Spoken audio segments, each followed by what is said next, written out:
Graça e paz, mulheres favorecidas. Bem-vinda ao nosso canal. E hoje no nosso podcast nós vamos estar entrevistando Carla Caia com um tema maravilhoso, Gerando o Meu Milagre. Ela foi uma mulher que passou por essa experiência de gerar um milagre e eu vou deixar ela se apresentar um pouquinho para vocês. Bom, gente, meu nome é Carla. Eu tenho duas filhas maravilhosas, Alice com 10 anos e Amanda com 8 anos, né? Foi realmente muita luta para eu conseguir esse milagre, mas eu fui abençoada e hoje eu estou aqui para contar um pouquinho dessa história para vocês. Carla, quantos anos de casada? Qual a sua idade? Olha, eu tenho 49 anos e de casada eu tenho 29 anos. E só para a gente já deixar um gostinho aqui de milagre para os meninos, você teve seu primeiro milagre com quantos anos? 38, gente, 38 anos, uma idade já bem madura, né? Amém, meninas? Então, ó, fica ligadinha que esse podcast vai ser sensacional. Para você que é mamãe e acha que o tempo passou, eu quero já te dizer e declarar sobre a sua vida que o tempo não passou. A janela de Deus sempre está aberta para aquelas que creem. Amém? Então, vamos para a nossa primeira pergunta, né? Todo mundo vai estar querendo saber. Carla, com que idade você decidiu assim, vou ser mãe? Olha, eu tinha uns 29 anos quando eu decidi que queria ser mãe. Mas aos 23 eu já tinha tido minha primeira experiência de engravidar e o meu primeiro aborto, né? Eu era bem jovem, veio naturalmente e espontaneamente também eu perdi, apesar de não ter sido programado, foi uma coisa que também me fez sofrer bastante. Mas depois disso, resolvemos dar um tempo e aos 29 eu decidi, agora chegou a hora, eu quero ser mãe. Então, aos 23 anos, você teve a sua primeira gestação, mas já com aborto, né? Isso. E aos 29 anos, você decidiu, vou ser mãe. Exatamente. E daí começou todo esse processo que a gente vai conversar agora um pouquinho, né? Então, me diz assim, quantos abortos foram até chegar no seu milagre? Foram 3 abortos, né? Eu tive 3 abortos, inclusive o terceiro aborto foi por meio de uma fertilização in vitro que eu engravidei, fiz uma fertilização. Então, assim, naquele momento eu achava que ali tudo ia se resolver, né? Agora a fertilização não tem como dar errado. Engravidei realmente da fertilização, mas com 9 semanas veio o aborto mais uma vez, né? E aí realmente meu mundo caiu, né? Porque aí eu achei que todas as esperanças tinham acabado, né? Porque após uma fertilização, então assim, achei que agora não tem mais jeito, né? Sem contar, Carla, assim, né? Além do desgaste emocional, tem um custo para fazer isso, né? Isso. Não é barato, não. Né? Então, exatamente. Além do desgaste emocional, porque já tinham tido 2 abortos, então tem a questão do custo, de você levantar recursos, de passar por todo aquele processo. São muitos hormônios, né, que a gente aplica. Não é simplesmente, chegou, vou lá fazer... Não. Conta um pouquinho esse processo, até chegar no dia de fazer, né, a fertilização. Bom, quando a primeira vez que eu procurei um médico, né, que me indicaram que uma amiga tinha feito através dele, e no caso dela, graças a Deus, deu tudo certo, ela conseguiu gerar o filho dela, que tá aí um rapazinho, e aí ela me indicou, eu fui. Aí começa aquela série de exames, né? Primeiramente que ele passa um monte de exames, eu fiz vários exames, os exames estavam todos normais, né? Nenhum problema. Mas devido à minha idade, ele disse, então vamos realmente tentar realizar o processo, né? E aí, realmente, como você falou, começa a questão de a gente levantar os custos, né? Pra gente conseguir fazer isso. E até que chega o dia, né? Realmente da gente fazer todo o procedimento. E eu lembro muito bem que o médico, apesar que algumas pessoas falam assim, esses médicos, eles às vezes são meio incrédulos, né? Só acreditam mesmo na ciência. Mas eu não esqueço que esse médico, quando ele terminou o procedimento da minha fertilização, ele falou assim, Carla, eu fiz a minha parte e você fez a sua. Agora é com o nosso Senhor Jesus Cristo. Amém. E eu, amém, doutor. Mas infelizmente, mesmo assim, não foi da vontade de Deus que naquele momento o meu milagre acontecesse e eu perdi mais uma vez. E já tinha tido O aborto aos 23. Já. O segundo, você lembra com que idade, mais ou menos? O segundo, eu devia ter, ai meu Deus, acho que uns 28 mesmo, 29. Mas foi logo natural, engravidou. Foi naturalmente. E foi uma coisa que me marcou muito também, porque nessa época que eu perdi, houve um caso que todo o Brasil conheceu, que foi um bebê que foi largado na Lagoa da Pampulha, em Minas Gerais, né? Belo Horizonte. Acho que eu lembro, dentro de um saco. Isso, foi uma coisa assim que abalou o Brasil, né? Então, naquele momento, eu estava passando por esse aborto, então eu fiquei muito revoltada. Porque tanto que eu queria ir ver uma pessoa fazer aquilo, né? E eu fiquei revoltada com Deus, não... Sei lá, fiquei questionando todas as coisas, né? E o meu avô, pai da minha mãe, que hoje já não está mais conosco, era um homem de Deus, e ele falou assim para mim: minha filha, não se revolte, não diga essas coisas, porque Deus sabe de tudo. E nesse momento, a minha médica, o médico, né, ele falou assim: Carla, vamos fazer um exame no embrião para ver, né, o que pode ter ocorrido, porque você teve esses abortos, né? Já era o segundo aborto.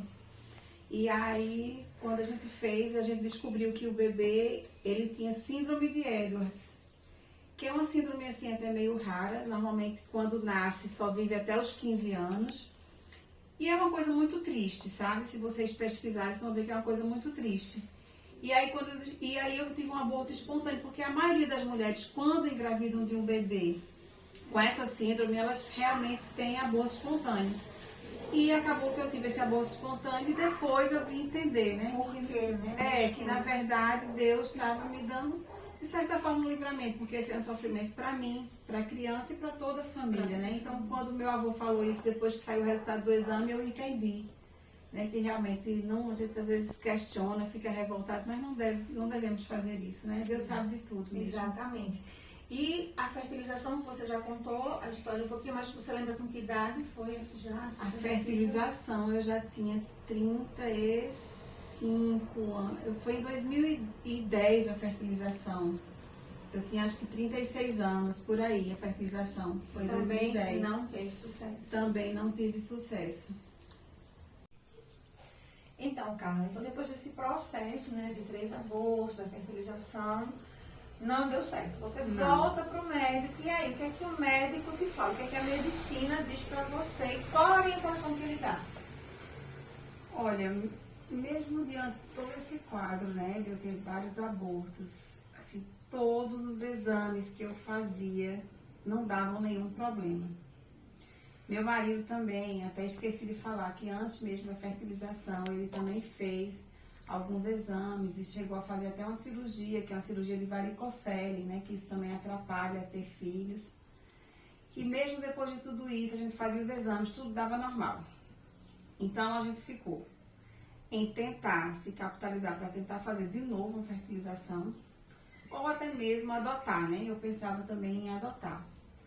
Mas a medicina te orientava o que exatamente? Não, pela medicina, na verdade, eu não tinha problema algum. Tudo ok, então. Nem eu, nem meu marido. Tava tudo ok pela medicina, né? Tirando, claro, o fator da idade, que já a probabilidade fica um pouco, mas eu não tinha nem ele, nenhum tipo de problema, né? Clínico, digamos assim. Então, isso foi em 2010, o último aborto, que foi a fertilização, né?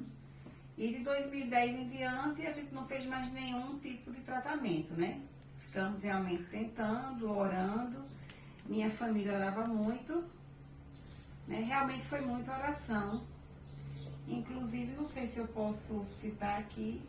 Sim, porque eu nem falei, né, gente, no início. A gente esqueceu de falar. Ela é minha irmã, né? Isso. Minha irmã, nós somos 3 filhas. Eu sou a mais velha, ela é a do meio. E tem a nossa caçulinha. Esqueci de falar esse detalhe. Mas ela é minha irmã.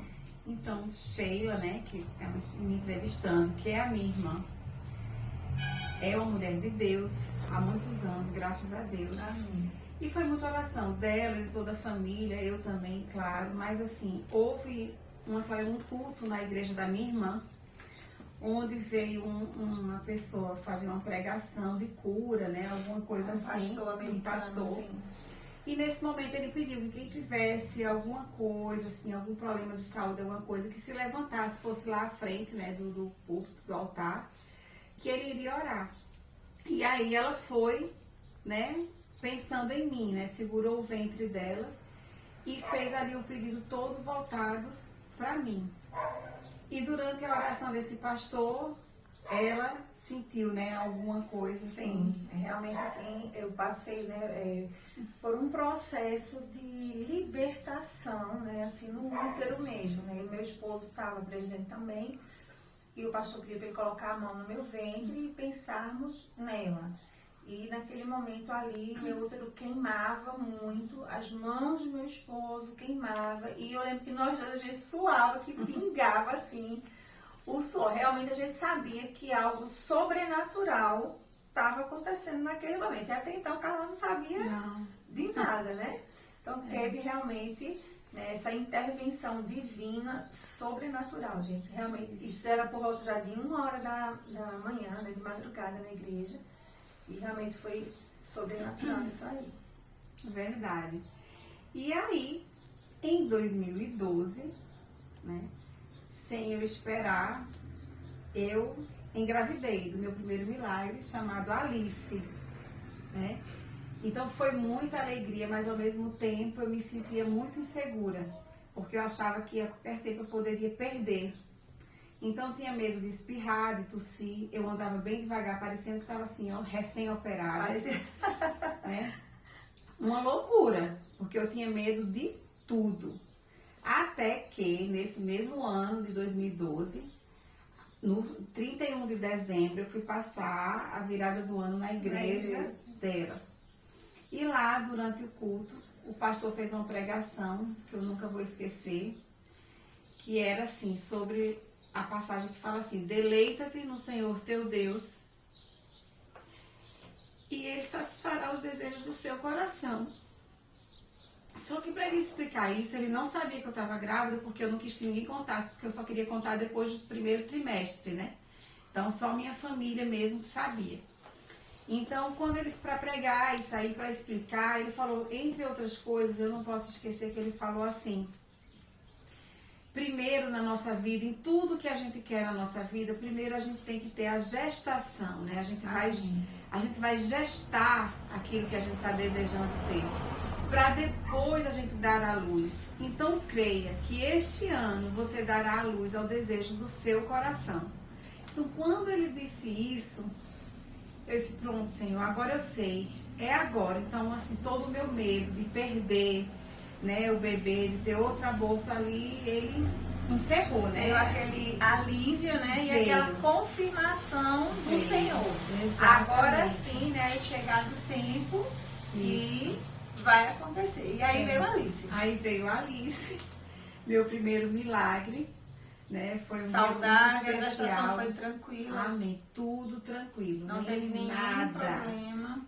Tudo tranquilo, graças a Deus.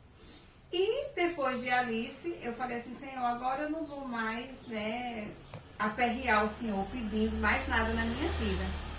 Mas, como Deus faz tudo perfeito, né? Em 2014, sem eu menos esperar, eu engravidei do meu segundo milagre, que foi a Amanda, né? Outra minha princesa linda. E aí, pronto. Também uma gestação tranquila, sem Também. nenhuma complicação. Tudo perfeito. E a Amanda já estava com 40 anos, né?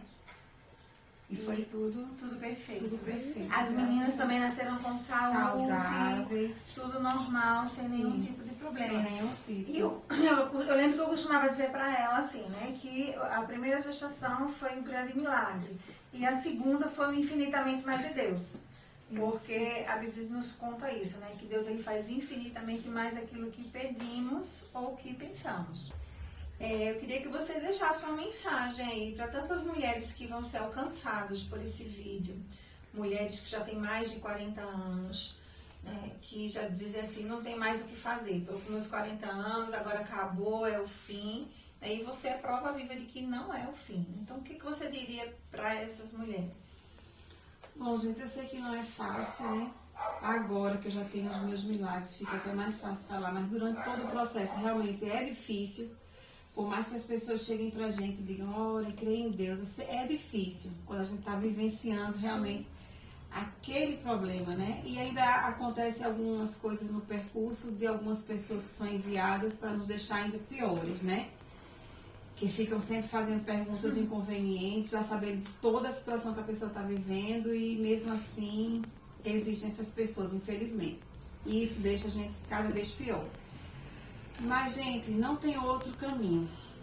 O segredo realmente é crer, é orar, entregar no Senhor e esperar. A palavra de Deus diz, né? Tudo que pedires em oração, crendo, receberás. Exatamente. E isso realmente é verdade. Quem está no processo, às vezes fica, como eu falei aqui, revoltada, às vezes não quer mais orar, acha que nada mais vai adiantar. Mas esse é o caminho, persevere no Senhor e a vontade dele se fará cumprir em sua vida, eu creio. Amém, meninas. E assim, pra gente fechar, né, tem tantos exemplos na Bíblia de tantas mulheres, né, que passaram por esse processo, né, de lutas para engravidar. Atualmente aí no nosso Instagram eu contei um pouquinho sobre a história de Ana, a mãe do profeta Samuel, né, que inclusive ela foi até tida, ela estava com um clamor tão grande em oração que o sacerdote, ao chegar lá no templo, pensou até que ela estava bêbada, de tão forte que ela clamava, né? E ela ali fala, não, meu Senhor, eu não estou bêbada, eu estou clamando, eu estou orando. E ela foi atendida, né? E além do profeta Samuel, que ela entregou e consagrou-se, ela vai ter outros filhos e tantas outras mulheres que conhecemos. Então, eu quis trazer assim, um exemplo nosso, hoje, atual, para que você creia que Deus, ele não mudou. Deus, ele é o mesmo ontem, hoje e será sempre. O caráter dele não muda, ele é imutável. Então, acreditem, né? E comecem a gerar o milagre de vocês, porque tem jeito sim, com Deus tudo é possível. Amém? Então, Carla, muito obrigada por compartilhar, né, a sua história conosco. Eu tenho certeza que vai edificar muitas mulheres vão ser alcançadas e vão ter força, né, para continuar. E também aproveite e deixe aí nos comentários, né, se você já gerou o seu milagre, se você está no processo de gerar. E quando você gerar também, conta pra gente, compartilha, que a gente também quer se alegrar aí com o seu milagre. Tá bom? Um abraço e até o próximo podcast.